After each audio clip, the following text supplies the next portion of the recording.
I'm here with Steve Lawrence. Hi, how are you? Hi, fine. Good to meet you. You're not the singer, though. As far as I know, Haha. no. He was a great singer. But you made a great movie. You made an important movie. And you're, in essence, we're at the Hampton Film Festival documenting people doing good news, people doing good work, people helping, I can't believe the number of amount of cats that are abandoned are, you tell me, 60, did I read 60 million or am I reading this improperly? There are different estimates. In the U.S., at least 40 million abandoned and feral cats. Some people say up to 70 million. Okay.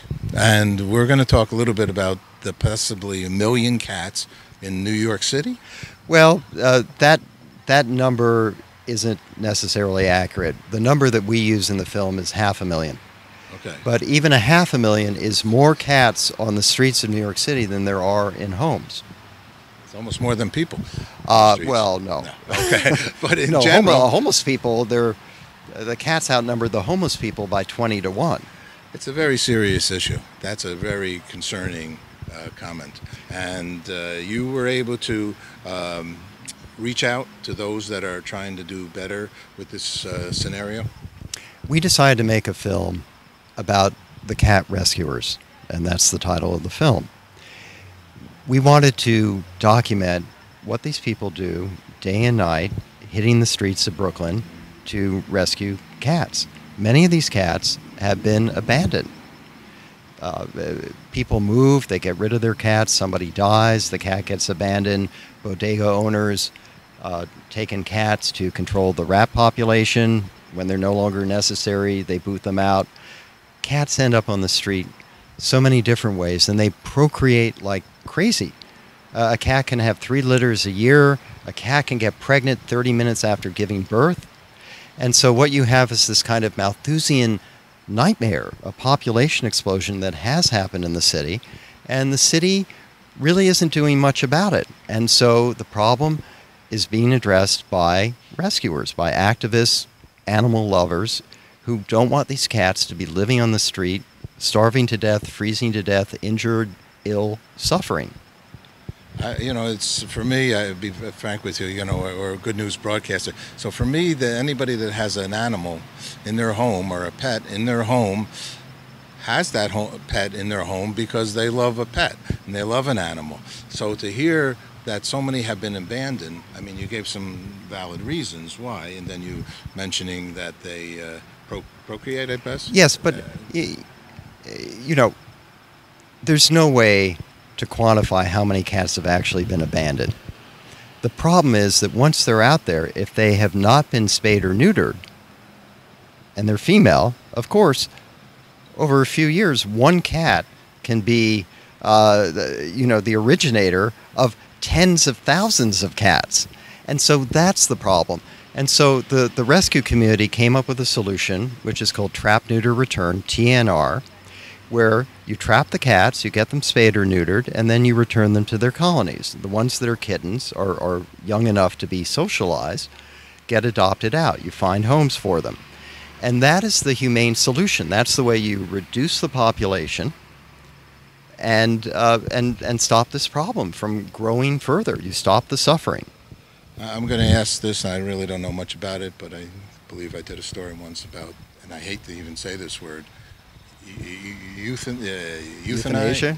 Yeah. Well, yes. Does that happen in America? Yes. Because I was saddened about dogs. I don't know much about cats. It happens throughout America. It happens in animal shelters, but it's happening less and less because the rescue community, and this is particularly true in New York City, has partnered with the shelter system. The shelter system in New York City is called Animal Care Centers. At the time we started filming, it was called Animal Care and Control. They subsequently changed their name. The city helps fund this organization to have shelters in the various boroughs, although not all boroughs have them quite yet. And people can bring animals there that they want to surrender so that they can get adopted. They pick up injured animals so that they can get medical treatment and hopefully adopted. But the problem has been, over the years, that a lot of them, particularly the older ones, are not going to get adopted. And they were getting euthanized in fairly large numbers. But the rescue community started to partner with ACC. ACC started a program called New Hope, where if a cat was not adopted, which is usually within a 3-week period of ending up in the shelter, they would reach out to, there are dozens of rescue groups in New York City, and the rescue groups usually go in and they take these cats, or they get them delivered to them, and they find homes for them. There's a story of one cat in our film, a 12-year-old black cat named Mitzi, who gets surrendered. She had never had vet treatment at all, and she was suffering. She was bleeding and peeing all the time, and her owner wanted to get rid of her. Well, in the old days, she would have been euthanized because nobody's going to adopt a 12-year-old black cat. Families want kittens or cute young cats. What happened is that when Mitzi wasn't adopted right away, they reached out to a rescue group called Angelical Cats. They found her a foster home. They put her story up on Pet Finder. A woman in Dallas who only adopts elderly black cats decided to take her, and after she was fostered, Mitzi was flown to Dallas and lived out her life with this wonderful woman who loved her and took great care of her. So that's an example of what can happen. So I have to say that's my favorite story. So, being a good news broadcaster, that's a beautiful thing. However, everything else you said is beautiful too, because you're showing the concern. You're talking about organizations, and our good producer over here, Mr. Greg Sullivan, he's taught me a lot about pets and animals and pet philanthropy. Right. He's really, shown me how many people are concerned in this way. Well, I don't know the number nationwide of people who are doing rescue work. In New York City, there are hundreds. Our film is about 4 of them. Sassy, who lives in Canarsie, Tara, who lives in Garrison Beach, Stu, who lives in Kensington and also works in Borough Park, and Claire, who lives in the Bed-Stuy community. These are parts of Brooklyn that not everybody who sees this film will be familiar with. Most people think of Park Slope and Williamsburg and some of the hip parts of Brooklyn. But you have tens of thousands of street cats in Brooklyn, and these people hit the streets day and night to do rescue work. They are incredibly dedicated. They love animals. I have to say that when they got into this, they didn't know what they were getting into. They out of the goodness of their heart, they rescued cats that were in their immediate vicinity. But then they became the go-to person in their neighborhood. So anytime somebody saw a cat on the street, they'd call them up. And there's a joke in the cat rescue world, which is once you get in, you can't get out. It's like being in the mafia.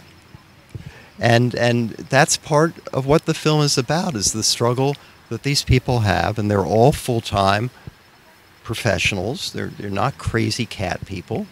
These are, not people who have 500 cats in their homes and are hoarders, that kind of thing. There's a struggle for them to have a balance in their lives between the rescue work that they're committed to and living a normal existence. Do you have a website that people can go to? Yes, we do. It's catrescuersfilm.com.